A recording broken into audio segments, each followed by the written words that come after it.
Bonsoir à tous, bienvenue dans cette deuxième partie de 64 minutes. La guerre au Moyen-Orient a placé au second plan une autre guerre un peu plus à l'est. Elle oppose le Pakistan et l'Afghanistan. Depuis plusieurs mois, les tensions montent entre les deux pays avant d'éclater en guerre ouverte le 26 février. Cette semaine, l'armée pakistanaise a bombardé un centre de réhabilitation pour toxicomanes à Kaboul qui a fait plus de 400 morts et 250 blessés. Islamabad dit avoir frappé des cibles militaires et terroristes. Quelles sont les origines de ce conflit ? Jusqu'où ira l'escalade? Pour tenter de comprendre ce qui se joue dans ces affrontements, on reçoit Jacques Folloroux. Bonsoir, vous êtes journaliste d'investigation au Monde, spécialiste de l'Afghanistan. Merci d'être avec nous. Et Christophe Jaffrelot, vous êtes politologue, directeur de recherche au CNRS et au Centre de recherche international de Sciences Po Paris. Merci à tous les deux d'être avec nous. Islamabad accuse Kaboul d'accueillir des combattants du TTP, les talibans pakistanais qui viennent de commettre des attentats sur son sol. D'abord, Christophe Jaffrelot, qui sont ces combattants qui sont au centre de ce conflit?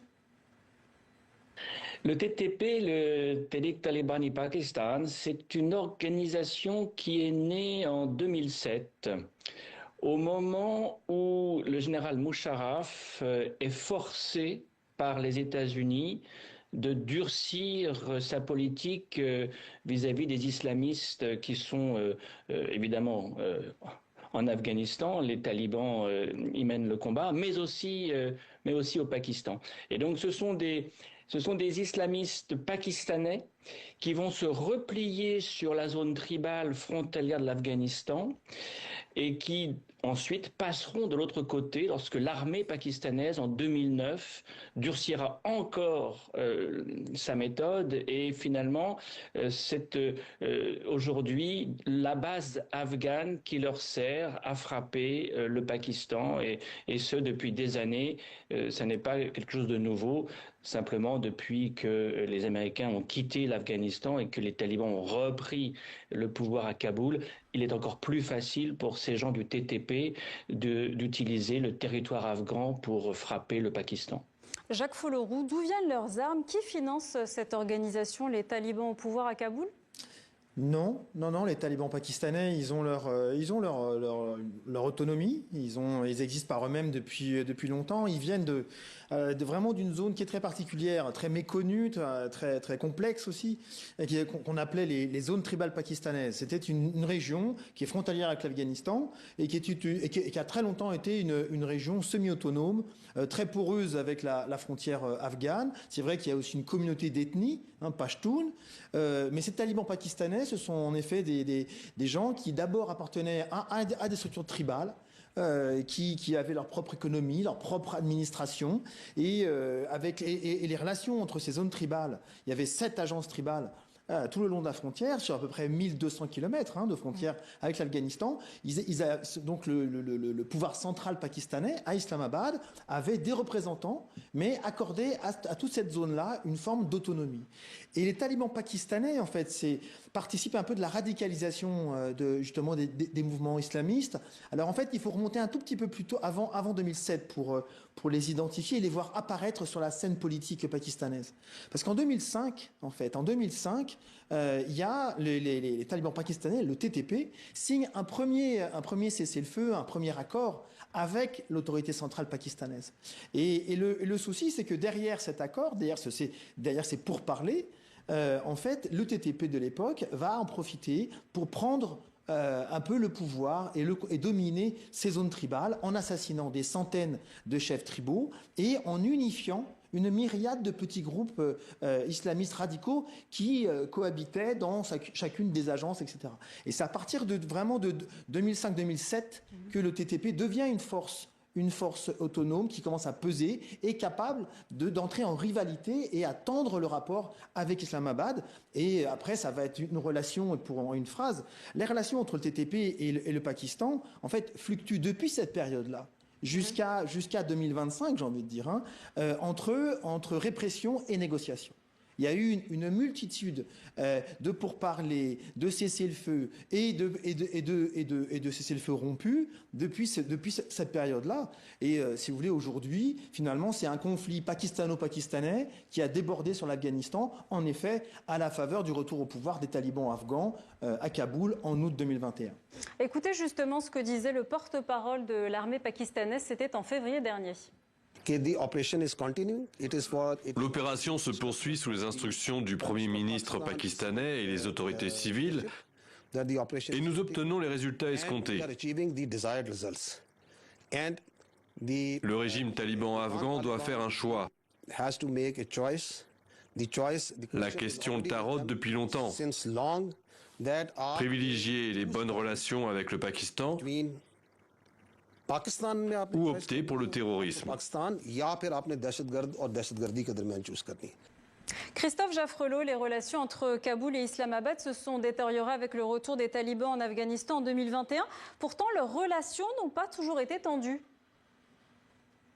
C'est un paradoxe tout de même très curieux, comme tous les paradoxes. Les Pakistanais tenaient à ce que les talibans reviennent au pouvoir, hein, et ils ont aidé les talibans en les accueillant à Quetta, au Baloutchistan, pour reprendre pied en Afghanistan, parce que depuis au moins la première guerre contre les soviétiques dans les années 80, au moins depuis ce moment-là, le Pakistan cherche à prendre pied en Afghanistan pour avoir ce qu'ils appellent la profondeur stratégique, et ceci par rapport à l'Inde. Ils se sentent trahis par les talibans, les Pakistanais aujourd'hui, parce qu'ils espéraient que de retour à Kaboul, les talibans feraient au moins 3 choses. Premièrement, ils mettraient au pas le TTP. Deuxièmement, ils reconnaîtraient la fameuse ligne Durand, hein, cette fameuse frontière héritée de l'Empire britannique et qui permettrait qu'il y ait une frontière internationale à l'ouest au Pakistan. Et troisièmement, ils espéraient que les talibans feraient en sorte que les Indiens, qui avaient tellement bénéficié de leurs très bonnes relations avec Hamid Karzai, avec Ashraf Ghani, ne seraient plus présents en Afghanistan. Et sur ces 3 points, les Pakistanais ont été déçus, ils se disent trahis en vérité, par les talibans. Et le 3e point, celui qui est le plus méconnu, mais le plus important à mes yeux, l'Inde a ouvert les négociations avec les talibans contre toute attente, parce que des nationalistes hindous rentrent en relation avec des islamistes comme les talibans, ça n'était pas si évident, mais c'est ce qui s'est passé. Et en octobre dernier, le ministre taliban des Affaires étrangères est venu pour une semaine entière en Inde, et c'est le moment où les relations se sont envenimées et où le Pakistan a frappé plus durement l'Afghanistan. Les autres points sont tout aussi importants, mais on a évoqué le premier, hein, le TTP. Le deuxième, sur la ligne Durand, juste un mot pour dire que pour le Pakistan, que les talibans ne reconnaissent pas la ligne Durand comme frontière internationale, c'est courir le risque de ce qu'on appelait le Pashtunistan, de ce qu'on appelle encore parfois le Pashtunistan. Ça veut dire quoi? Ça veut dire c'est courir le risque que Kaboul revendique les territoires pakistanais peuplés de Pashtuns. Et ça, c'est quelque chose qui, évidemment, est complètement contradictoire, antinomique avec l'idée d'un Pakistan État-nation à l'abri dans ses frontières internationales. Jacques Folloroux, Christophe Jaffrelot nous disait qu'il y avait un lien entre le rapprochement de l'Afghanistan et de l'Inde dans la reprise de ces violences. Quel est l'intérêt de l'Inde? Alors, pour ce qui est de l'Inde, je pense que pour le coup, Christophe Jaffrelot est plus pointu que moi. En revanche, si vous me permettez de rebondir un peu sur la même question que vous lui avez posée, je pense que dans un premier temps, les talibans afghans, qui reviennent au pouvoir en août 2021, n'avaient pas forcément envie d'engager des relations tendues ni difficiles avec leur ancien protecteur. Et d'ailleurs, il y a plutôt une forme de loyauté vis-à-vis d'Islamabad au début. C'est-à-dire qu'il y a d'ailleurs, sur le cas du TTP, en novembre 2021, le TTP et Islamabad sous un peu l'égide des talibans afghans, signe un nouveau cessez-le-feu. Il y en a eu beaucoup, mais il y a un cessez-le-feu qui est signé. Ça intervient dans une phase nouvelle avec les talibans afghans au pouvoir.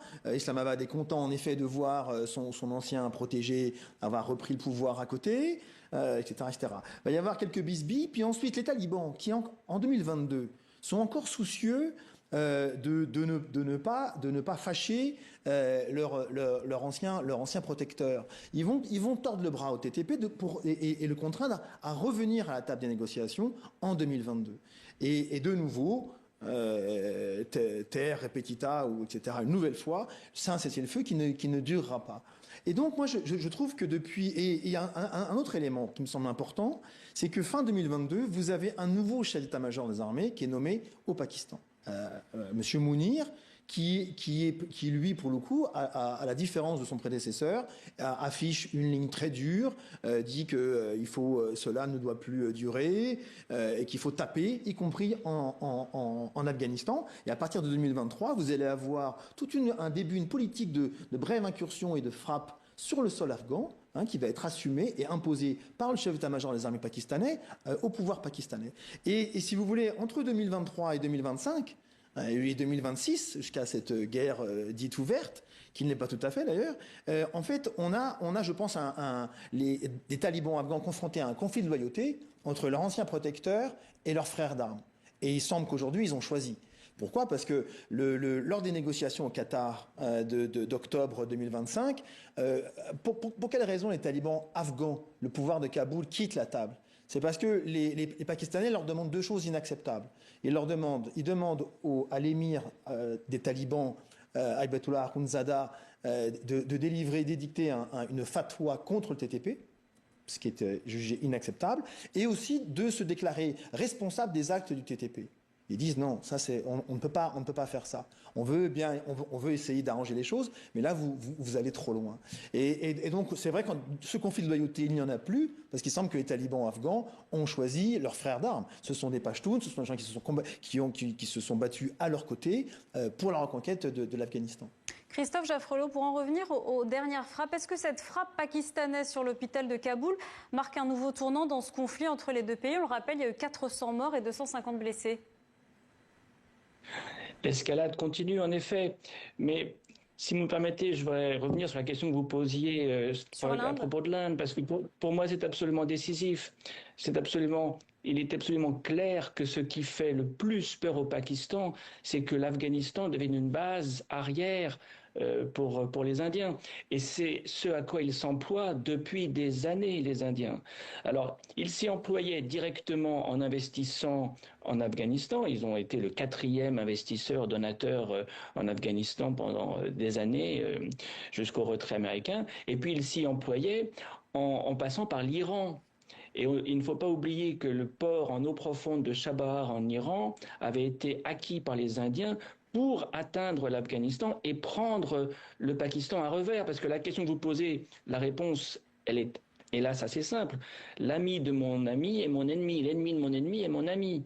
Et donc si l'Afghanistan est ennemi du Pakistan, c'est mon ami pour prendre le Pakistan en tenaille. Alors, ça me ramène au point que vous soulevez maintenant, à savoir cette escalade, parce que, effectivement, si c'est pas un tournant, c'est en tout cas un degré de plus dans la violence. En tout cas, ces frappes aériennes, est-ce que c'est une dimension nouvelle dans ce conflit ? Non. Oui, c'est-à-dire qu'on n'en avait pas vu autant, en tout cas. Bon, tout est relatif. Vous savez, l'armée pakistanaise a utilisé ses avions contre ses propres... citoyens, on peut le dire comme ça, dès 2009, et même avant, dans la zone tribale, le sud Waziristan, le nord Waziristan ont été bombardés également. Mais moi, ce qui me paraît le plus important, c'est de dire les Pakistanais veulent maintenant faire comprendre aux Afghans qu'il va falloir qu'ils reviennent en arrière pour qu'ils échappent à ce genre de matraquage. Et ça, on va voir ce que ça donne, mais dans le contexte actuel, avec un soutien américain auprès du Pakistan qui est quand même très fort, avec une Inde qui est maintenant perçue comme pro-Israël et donc dans la zone plus isolé qu'avant. C'est peut-être quand même effectivement un tournant si l'Afghanistan, si les talibans comprennent le message ou reçoivent le message que veulent leur envoyer les Pakistanais. Jacques Folloroux. Oui, non, peut-être que moi, de mon point de vue, je ne réduirais pas autant la politique extérieure de Kaboul, des talibans afghans, à la relation à l'Inde. Je pense que il faut vraiment garder à l'esprit que ce sont des conservateurs, mais et aussi des nationalistes. Également très ruraux, hein, mais ce sont des nationalistes. Et il me semble que leur positionnement sur la scène internationale, il est aujourd'hui de tout faire pour revenir sur la scène internationale, dont ils sont toujours bannis, hein, il faut bien avoir ça à l'esprit, et que par ailleurs, ils vont jouer tous les acteurs les uns contre les autres et ils vont diversifier leurs intérêts.